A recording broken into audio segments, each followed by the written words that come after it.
Pak, apakah Bapak tidak takut akan Tuhan? Loh, saya takut akan Tuhan. Tidak perlu tanya soal itu, saudara. Tapi apa yang...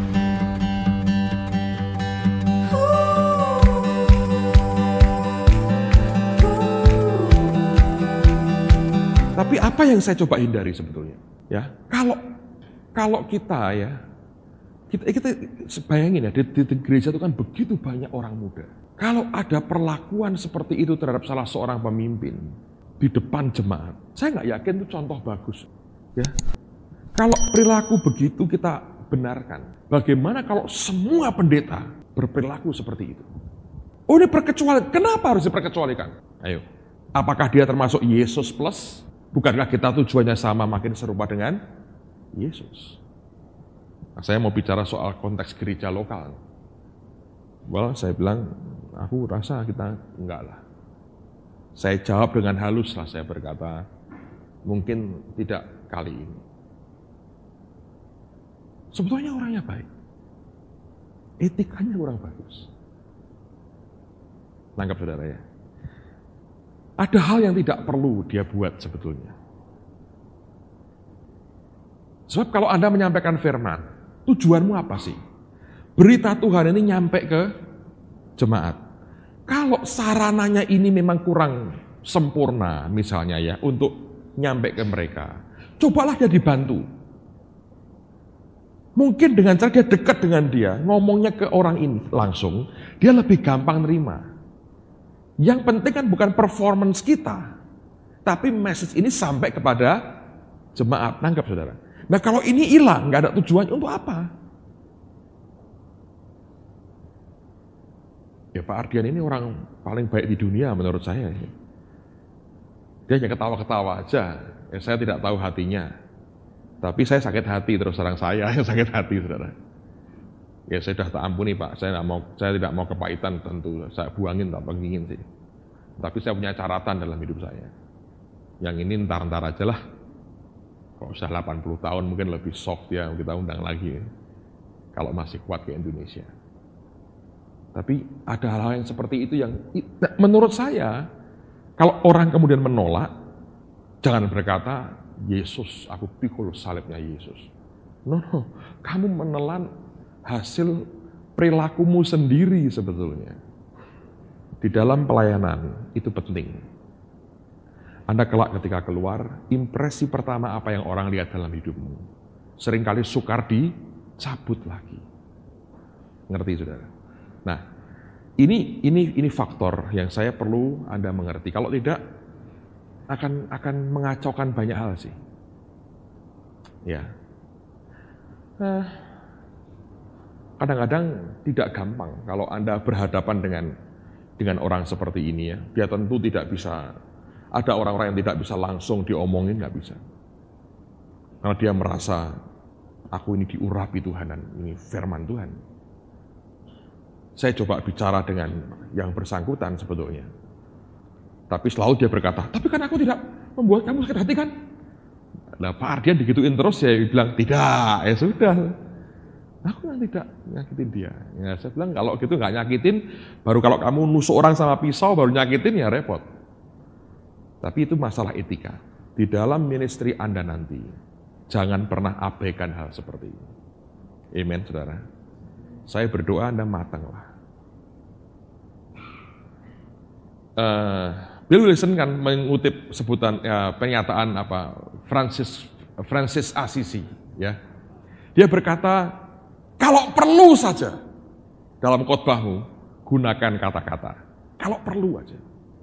Artinya apa sebetulnya? Lebih baik tunjukkan khotbahmu dalam kehidupanmu. Kalau perlu baru pakai kata-kata. Jangan dibalik. Ngomong yang banyak, kelakuannya kurang. Itu nggak bagus. Saya kira itu bagus ya. Kalau Anda perlu bicara, Anda perlu bicara. Tapi sebagian besar tunjukkanlah dalam perilaku saudara. Karena itu akan sangat-sangat menolong sekali. Hal berikutnya, etika berikutnya yang saya pikir perlu adalah ketika Anda counseling. Tidak ada orang kebal, saudara. Tidak ada orang kebal. Tidak ada orang yang kebal. Banyak orang jatuh karena konseling. Laki perempuan jatuh karena konseling. Lester Sumrall pernah berkata begini, almarhum ya. Beliau berkata, orang yang paling kuat, orang yang paling dekat dengan Tuhan, dan orang yang paling berhikmat, tiga-tiganya jatuh karena apa? Perzinahan. Yang paling kuat siapa? Simpson. Yang paling dekat dengan Tuhan siapa? Perjanjian Lama? Daud. Yang paling berhikmat siapa? Salomo. Tiga-tiganya jatuh karena perzinahan. Jadi tidak ada sebetulnya kata kebal dalam hidup kita. Anda mesti pegang etika ini. Kalau seandainya harus dibuat, ya, Anda counseling dengan perempuan, tanya berapa orang akan datang. Mungkin dia dengan anaknya atau dia dengan siapa, temannya atau siapa. Kalau sendirian dan harus Anda yang nangani, yakinkan dulu bahwa itu di tempat yang terbuka. Jangan pernah mau di tempat yang dimana tidak ada orang tahu. Nah, ini hal yang klasik, tapi saya berkata ini penting buat kita. Saya sih bisa-bisanya menghindari sebetulnya counseling dengan perempuan. Saya berikan istri saya, nggak cari penyakit, saudara. Tapi tolong Anda sadari ini, karena begini ya, George E. pernah ngomong bagus sekali. Urapan itu membuat Anda jadi lebih menarik. Oh iya tuh. Saya masih ingat Pak Ubajarawan juga pernah ngomong. Anda pernah dengar Pak Ubajarawan? Aku rasa saya jadi kelihatan langsing kalau dengan beliau, saudara. Makanya saya sering senang dekat dengan dia karena saya merasa aku begitu langsing kalau dengan Pak Ubajarawan. Beliau pernah ngomong sama saya, dia bilang gini ini ya, kalau sudah urapan turun, menarik hati loh katanya. Saya percaya itu. Sebab pengurapan itu membuat orang perhatianmu kan ketarik.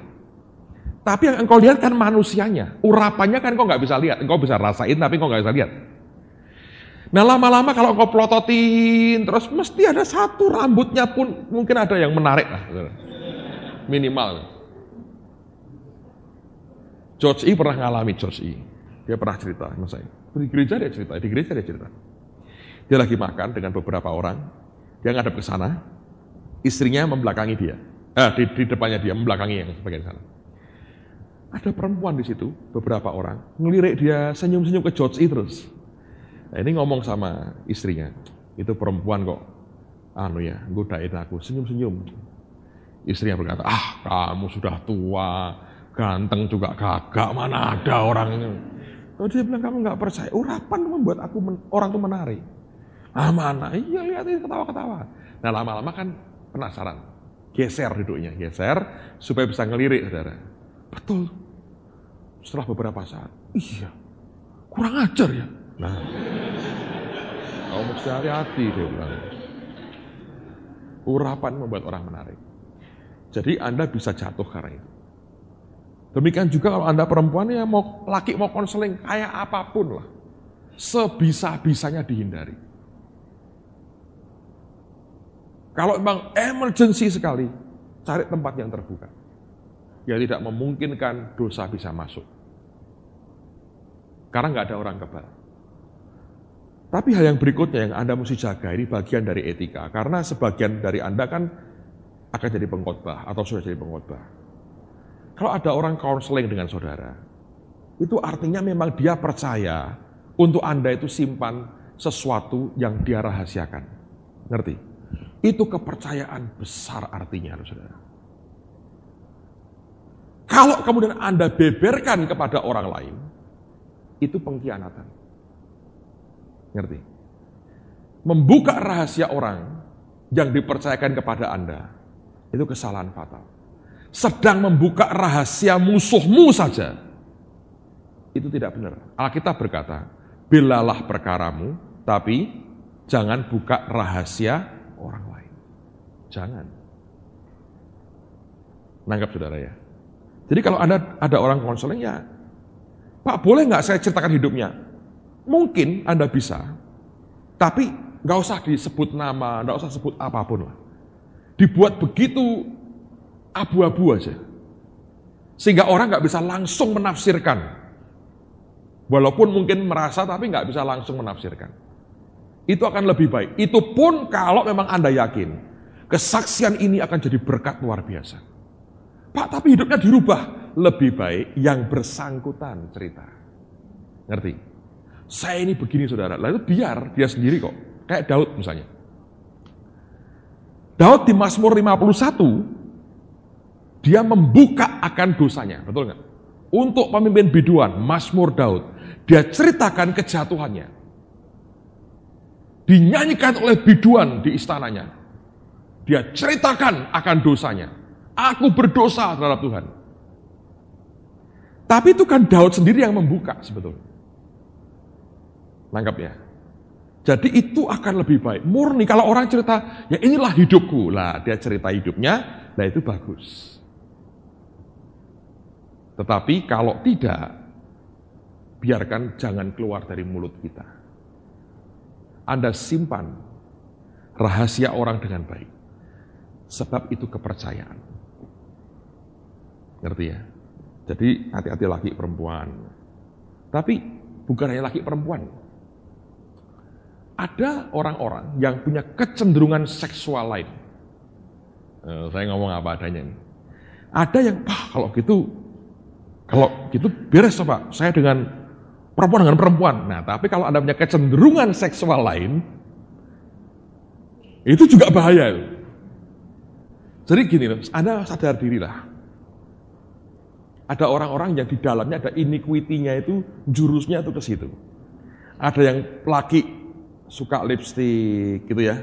Suka aja, tipis gitu. Lain gitu rasanya gitu. Ngomongnya lemah gemulai, jalannya segala macam ya. Anda tahu itu ada arah yang gitu loh, ngerti? Anda harus sadar. Nah itu ditengkingi, disangkali gitu ya, baca Alkitab, confess yang benar. Nanti lama-lama akan hilang. Karena itu kan sudah mempengaruhi penampilan dan jiwamu. Itu Anda mesti hati-hati. Makanya saudara harus ngerti, kamu ini di mana titik lemahnya.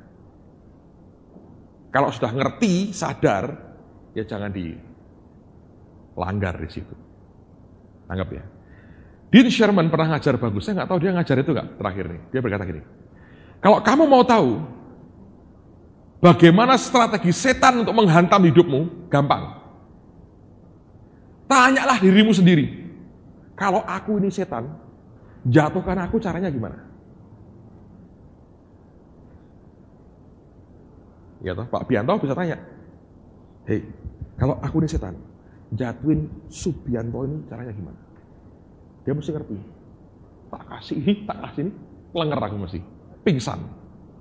Mesti ngerti. Nggak tahu bahaya. Karena kita tidak tahu kelemahan kita. Atau pura-pura tidak tahu, itu nanti urusan lain. Tapi mestinya ngerti, nak? Ngerti. Ini modelan begini ya, Pak.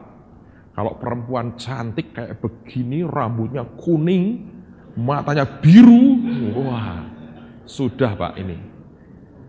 TSOA belum selesai pun angkat koper, jadilah saya. Nah, kalau itu kasusmu, kalau ketemu yang begitu, hati-hati. Anda berkata, ini setan ini yang datang. Bukan dia setan, tapi kira-kira ini situasi diatur sama setan. Nah, Anda ngerti siapa dirimu. Tanya aja gampang. Tidak terlalu harus peka banget. Oh Tuhan bicara apa? Hati-hati dengan iblis ini. Nggak perlu. Tanya dirimu sendiri. Kalau kamu nih setan, jatuhin kamu caranya gimana? Nanti Anda ngerti. Kalau yang satu mungkin, wah Pak, kalau ditawar 10 miliar Pak, waduh, goyang terus nih kepala dan hati gue nih, hilang. Anda bisa kalahnya gara-gara apa?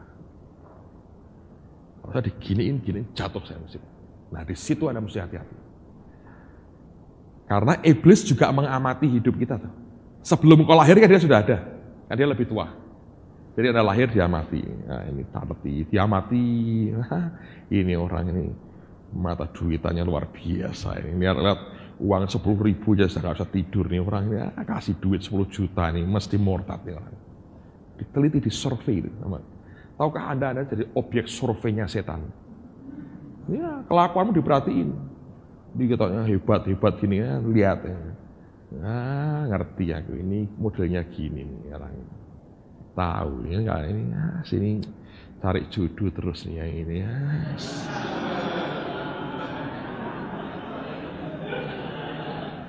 Saya tanya, lihat stoknya. Atau dia lihat saling mencocokkan data dengan temannya. Kamu ada data cocok nggak? Ini juga sama cari jodohnya. Kita tabrakin aja, yang jatuh sama-sama. Yang Bill Wilson berkata, hampir sampai. Nah, Anda mesti ingat itu. Almost.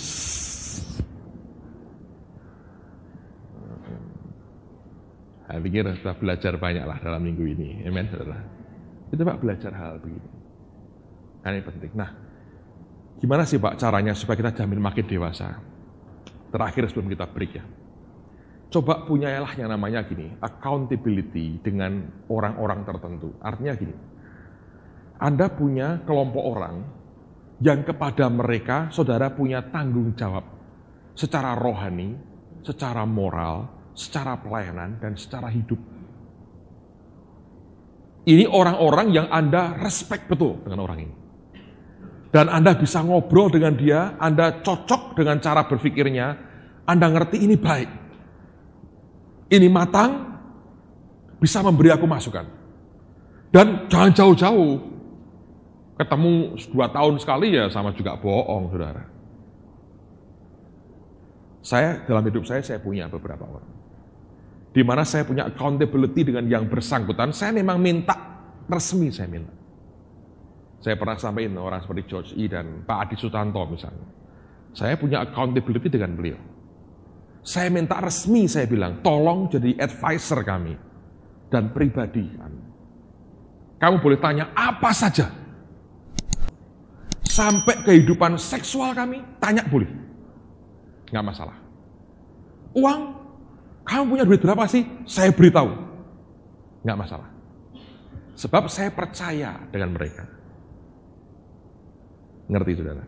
Secara berkala saya datang, saya ngobrol. Kalau George E. datang ini saya duduk ngobrol dengan dia 2 jam mungkin, at least saya cerita banyak hal. Sendirian saya.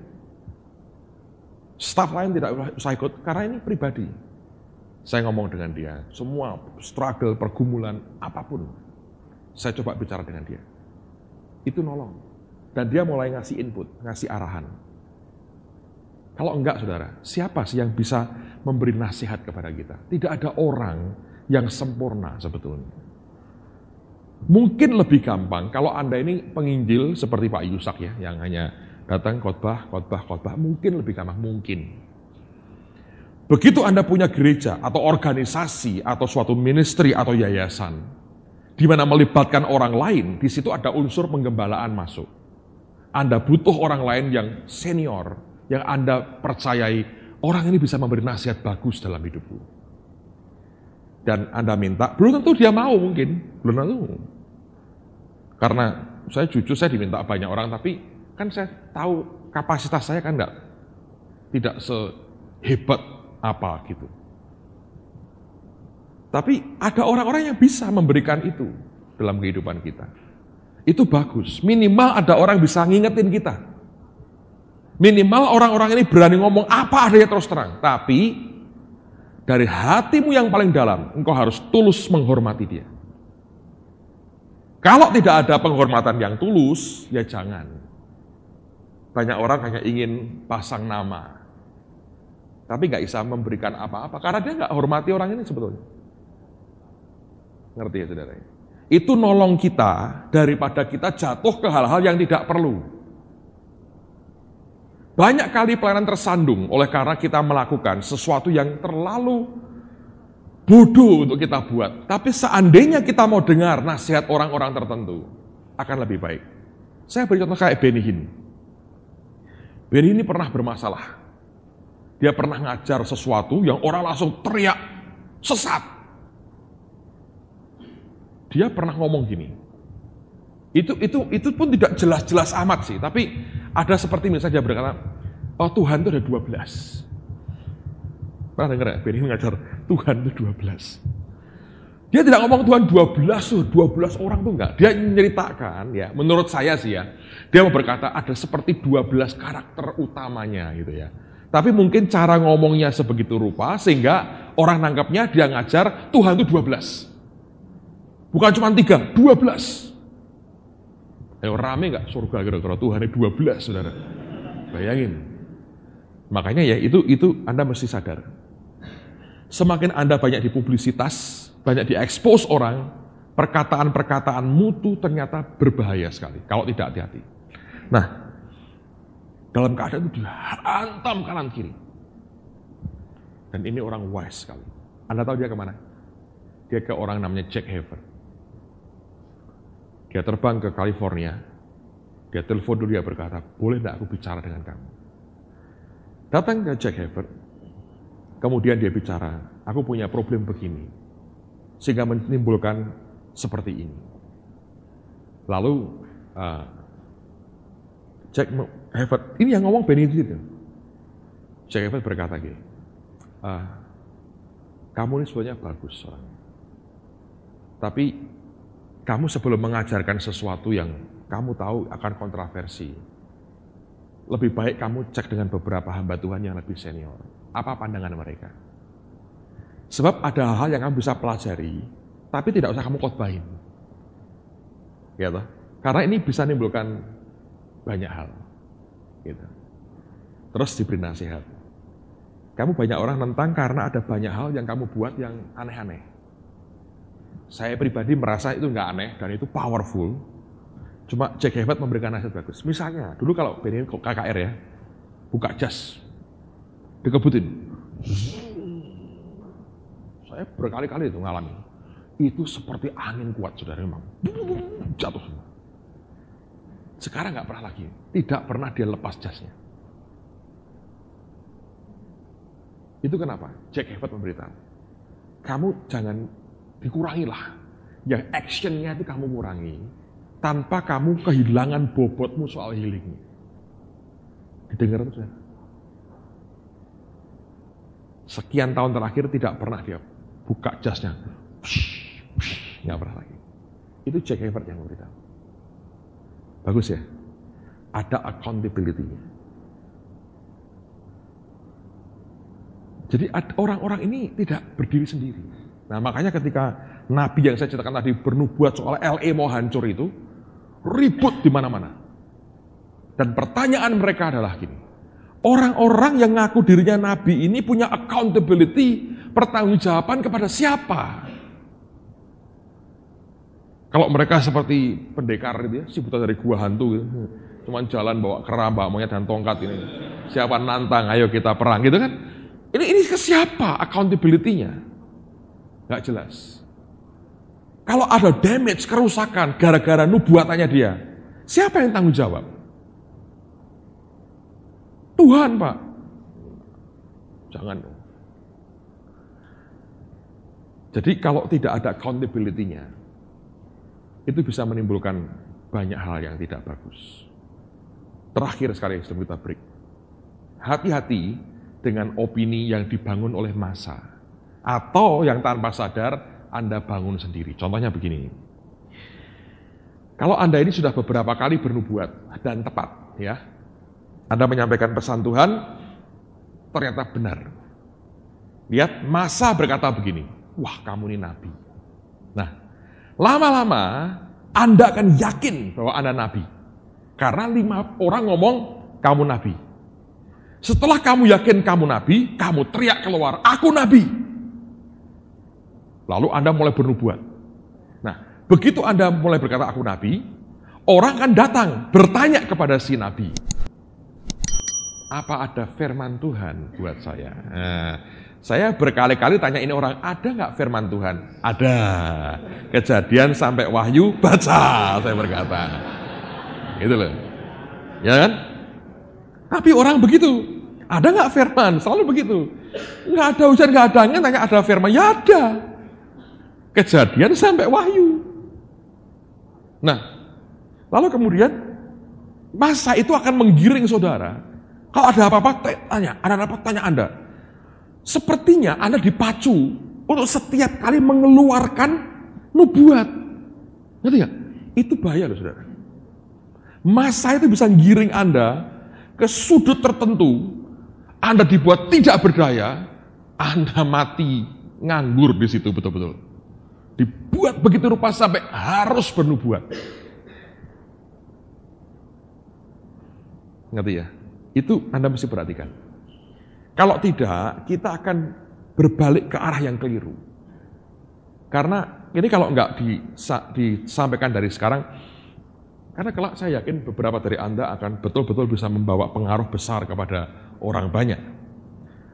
Nah, Anda mesti yakin begini, Anda harus tahu, arahkan semua ke Yesus, bukan ke dirimu. Sekali engkau mengarahkan ke dirimu, ini masa ini akan menggiring saudara ke arah yang mereka mau, tanpa sadar. Kalau Anda setiap minggu dapat 3 orang berkata, wah nubuatan Anda tepat sekali. Wah nabi, Anda berkata, ya nabi.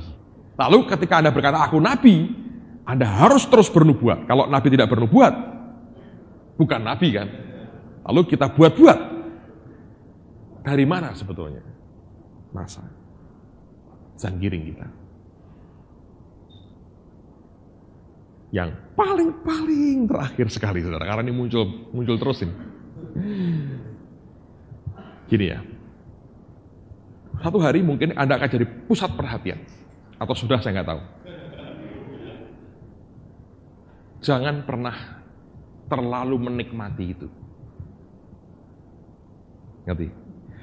Sebetulnya gini ya, jangan pernah ingini itu. Kalau toh terjadi, jangan terlalu menikmati. Artinya begini, bisa nggak Pak kita tidak menikmati sama sekali? Nggak bisa.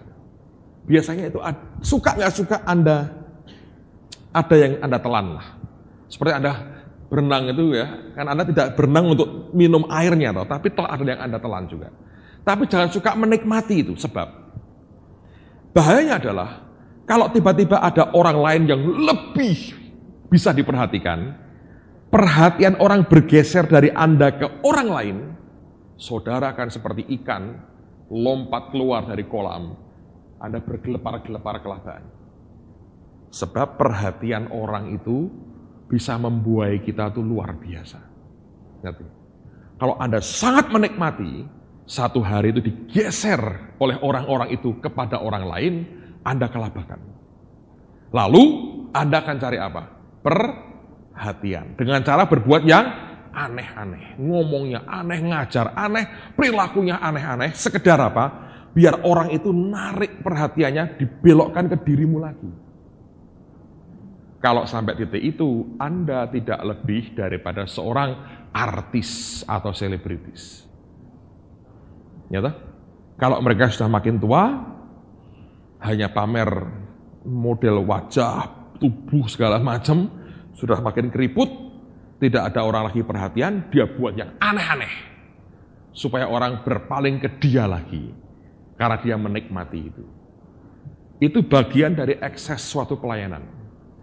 Kelak kalau Anda begitu dipakai Tuhan, Anda berhasil. Saya mau beritahu saudara ya, kalaupun harus Anda telan itu air kolam renang, biarlah itu hanya karena sekedar tertelan, tidak sengaja Anda telan. Dan berkata, wah ini air banyak, aku minum, wah Anda minum itu, mati saudara. Kalau Anda keluar dari situ, Anda tidak akan tahan.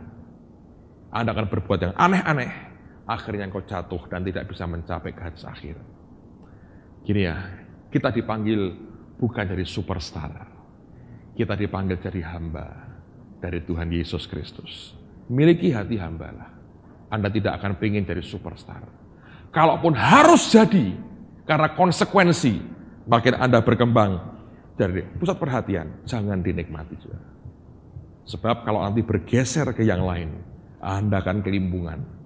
Dan saya berdoa, kita tidak akan pernah mengingini jadi pusat perhatian. Biarlah Yesus jadi center segala-galanya. Kita kan sudah teriak-teriak, you are the center of my joy. Engkaulah pusat sukacitaku. Bukan diri kita, bukan keberhasilan kita, dan bukan nama besar kita. Amen. Ayo kita berdiri sama-sama.